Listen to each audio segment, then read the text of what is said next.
आज्ञा छोटे उम्र से पालन करती थी। इसलिए ईश्वर की कृपा उसके जीवन में बहुत बचपन से था और ईश्वर की कृपा कभी उन्हीं के संरक्षण में वह बढ़ती है, फलती है और धीरे धीरे जैसे वह युवती होती है, जवान होती है, ईश्वर की आह्वान उसको मिलता है, ठीक है, और वह दुनियाई जीवन को छोड़कर, दुनियाई जीवन, सांसारिक जीवन को छोड़कर, त्याग कर ईश्वर की सेवा में समर्पित करने के लिए अपने आप को तैयार करती है। और इसलिए वह वैवाहिक जीवन ना जी करके एक धर्म समाज का जीवन जीने के लिए तत्पर हो जाती है और ईश्वर की सेवा करने के लिए एक संघ तैयार करती है। अपने साथ कुछ साथियों को लेकर वह एक संघ का गठन करती है और अपने साथ में 2-3 और लड़की लोग रहती है, उनके साथ में वे लोग धर्म संघीय जीवन जीना स्टार्ट करते हैं।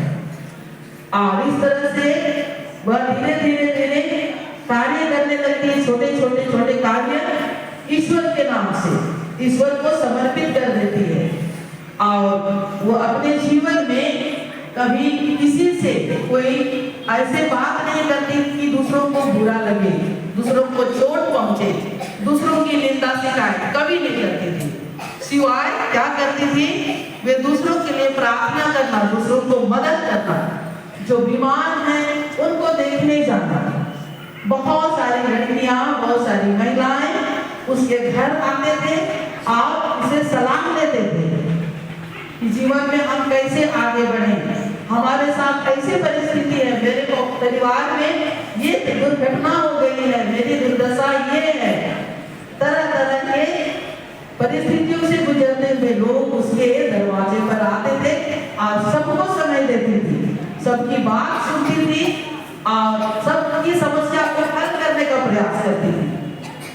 इस तरह छोटी उम्र से ही उसको बहुत बड़ा ज्ञान प्राप्त हुआ, बहुत सारे गुणों से वो सर्वगुण संपन्न बन गई और वो ईश्वर को समर्पित हो गई। और इस तरह से वे धीरे धीरे उसको संत बना दिया गया। और जिस तरह उसके साथ में काम करने वाली कुछ युवतियां थी, उनके सब साथ मिलकर के वह धर्म समाज का निर्माण करती है, एक संगठन का निर्माण करती है।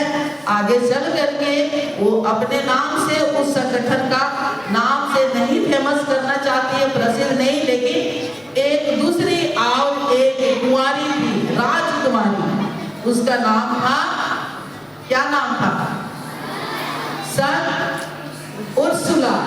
उर्सुला का नाम भी आप सुने होंगे। उसका त्योहार तो हम लोग नहीं मनाते हैं विद्यालय में, लेकिन संत उर्सुला एक खूबसूरत, बहुत ही सुंदर युवती थी, राजकुमारी थी और उसकी सुंदरता देख करके कई लोग पीछे पड़ जाते थे, हजारों की संख्या में, इतनी खूबसूरत। तो उन्हीं के नाम पर ये मदर अंजेला जो है अपना धर्म संघ को उसी के नाम पर समर्पित कर देती है। ये चाहती थी कि मेरा नाम प्रचलित ना हो, इसलिए उर्सुला का नाम से इस संघ का नाम को समर्पित करती है और ये उर्सुलाई धर्म संघ बन गया। तो इतनी दीन और सरल स्वभाव की थी। हम या फिर आप या कोई भी होते, हम चाहते हैं कि हम आगे बढ़े, मेरा नाम हो, मेरा नाम रोशन हो, मुझे सब जाने, मैं फेमस बन जाऊं, इत्यादि इत्यादि।